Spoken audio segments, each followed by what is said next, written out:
ശരിക്കും റൗള ഷെരീഫിൻ്റെ അടുത്തെത്തി നമുക്ക് ഉള്ളിൻ്റെ ഉള്ളിൽ ഭയങ്കര പേടി നാണക്കേടും വേണം. എന്താ വേണ്ടത്? മെയിനായിട്ട് ഞാൻ ഈ മദീനയിൽ നിൽക്കാൻ അർഹനല്ലല്ലോ റബ്ബേ എന്ന പേടി വേണം. തങ്ങൾ റൗളയിൽ നിന്ന് തങ്ങളെ കൈ നീട്ടിത്തരുമോ എന്ന് ചോദിക്കൽ തന്നെ അത് വേടാണ്. അങ്ങനെ ഏതെങ്കിലും ഒരു മഹാന്റെ ചോദ്യം ചരിത്രത്തിൽ നിന്ന് വായിച്ചിട്ടുണ്ടെങ്കിൽ ഫമഹ്മൂലുൻ, നീ അതിനെക്കുറിച്ച് വായിക്കേണ്ടത് ഏത് കണ്ണട വെച്ചിട്ടാണെന്നറിയോ? ഷെഹറാനിമാൻ പറയാം. എന്താ വായിക്കേണ്ടതെന്നറിയോ? അഹമ്മദ് മോന് റൗളയിൽ എന്നെ കാണാൻ വരുന്നുണ്ടല്ലേ, വന്നാൽ എൻ്റെ കൈ ചോദിക്കണമെന്ന് അവിടുന്ന് പെർമിഷൻ കൊടുത്തവരാണ് ചോദിച്ചത്. നമ്മളെ പോലത്തെ ടീം എന്തിനാ അവിടെ പോയിട്ട് എന്തെങ്കിലും കളിക്കണത്? നമ്മളാരാ?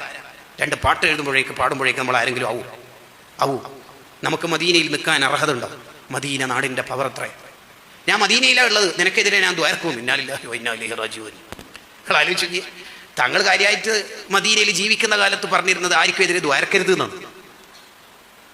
നിങ്ങൾ ആലോചിച്ച്, ഇങ്ങനെ മാർക്കറ്റിങ്ങിന് മദീനയും ഇഷ്കും മഹബത്തൊക്കെ ഉപയോഗിക്കുന്ന കാലത്ത് നമ്മുടെ ഉള്ളിൻ്റെ ഉള്ളിൽ ഇതൊക്കെ ഞാൻ വേറെന്തെങ്കിലും ഒരു താല്പര്യത്തിലാണോ ഉപയോഗിക്കുന്നത് എന്ന പേടി വേണം.